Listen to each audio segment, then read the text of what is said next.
Herkese merhabalar. Bugün sizlerle birlikte yıllardır tanık olduğumuz, bir türlü dur diyemediğimiz, vahşi, korkunç, insanlık dışı bir olaya yakından bakıyoruz. Başlamadan önce uyarıyoruz. Hassas kişiler için birazdan paylaşacağımız görüntüler rahatsız edici olabilir. Ancak lütfen izleyebildiğiniz kadar izleyin. İzleyin ki şahitlik edin. Bu katliama dur deyin.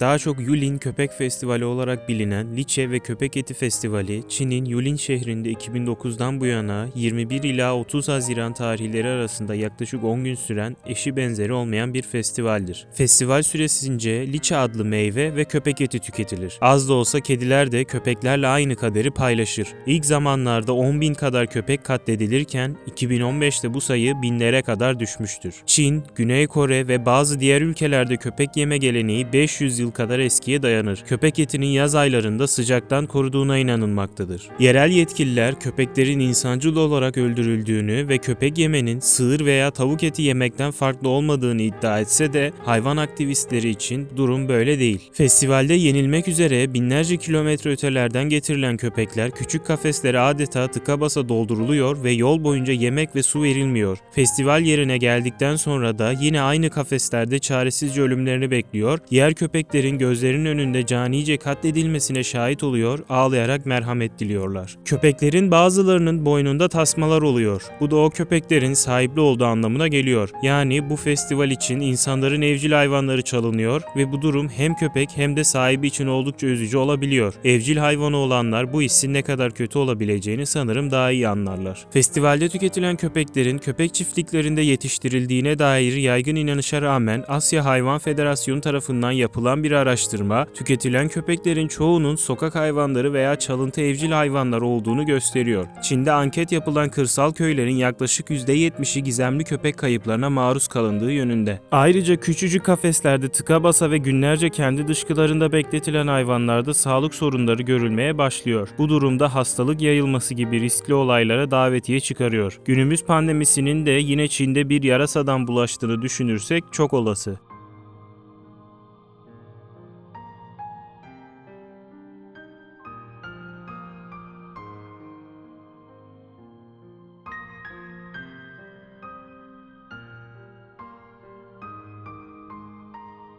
Hatta 2020 yılında yani Covid-19 salgınının ortasında Çin Tarım ve Köy İşleri Bakanlığı köpeklerin birer yol arkadaşı olduğunu ve çiftlik hayvanı muamelesi görmemesi gerektiğini resmen ilan etmişti. Şubat ayı boyunca Yulin şehri koronavirüsle mücadele çabası olarak köpek tüketim pazarına yasak getirmek için bir açıklama yapmıştı. Bununla birlikte festival bildirildiğine göre azalan bir katılımcıyla olmasına rağmen hükümet kampanyasına karşı çıkarak 21 Haziran 2020'de yeniden gerçekleştirilmişti. Bu festival ülkemizde de en çok her yıl Müslümanların kutladığı Kurban Bayramı ile benzeştiriliyor. Ancak ikisi arasında bir takım farklılıklar bulunmakta. Kurban Bayramı'nda hayvanlar İslami usul denen bir yöntem ile kesilmektedir. Bu yöntemde hayvanın gözleri kapatılarak bıçağı görüp korkması dahi önlenmektedir. En kısa ölüm şekli ve kan akıtmak adına da boğazı kesilerek öldürülmektedirler. Ayrıca kurban edilecek hayvanların hamile olmama, sağlıklı olma, belirli bir yaşa gelmiş olma gibi şartları sağlamış olması gerekir. Kesim temiz bir ortamda yapılır. Böylelikle hem bulaşıcı hastalıklar önlenir hem de ilgili türün soyuna herhangi bir zarar gelmez. Yulin Festivali'nde ise az önce belirttiğimiz gibi aç susuz bir şekilde küçük kafeslere sıkıştırılan köpekler kafesten acımasızca boğazlarından bağlanan tasmalar veya iplerle alınır. Bazı videolarda ise köpeğin ölene kadar yere sertçe vurulmasına şahitlik edilmiştir. Bazıları da ucunda çiviler olan sopalarla yine ölene kadar kafalarına ve vücutlarına aldıkları darbeler sonucu kanlar içinde ölmüştür. Hatta bazıları bu darbeler sonucu ölmez ve dakikalarca can çekişebilir. Bir videoda, hatta birçok videoda ve hem bu festivalde hem de normal bir zamanda da köpeklerin kaynar suya canlı canlı atılıp pişirilmesi gibi zalim, cani, hiçbir etiğe sığmayan olaylar görülmüştür. İlgili videoyu bulamadım ancak bulsam da tekrar izleyemez ve size de izletmek istemezdim.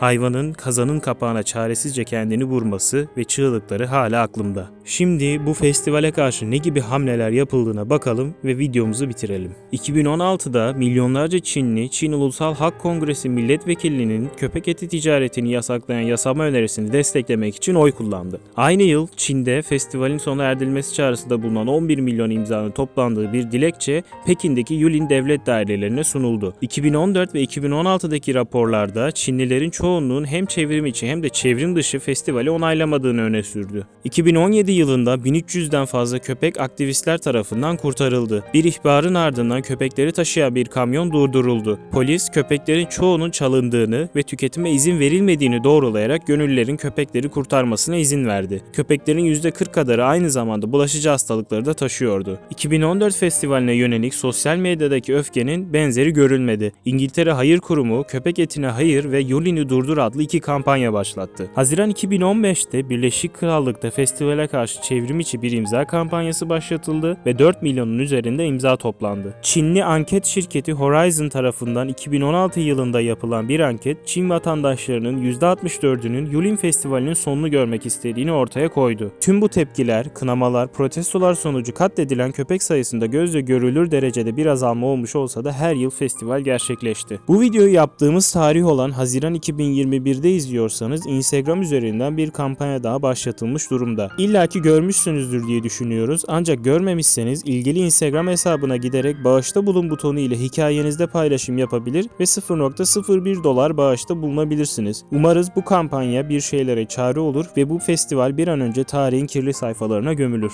Bilgi üzere olarak bugün size anlatacaklarımız bu kadardı. Daha sonraki içeriklerimizden haberdar olmak için abone olabilir ve bildirimleri açabilirsiniz. Kendinize iyi bakın. Hoşça kalın.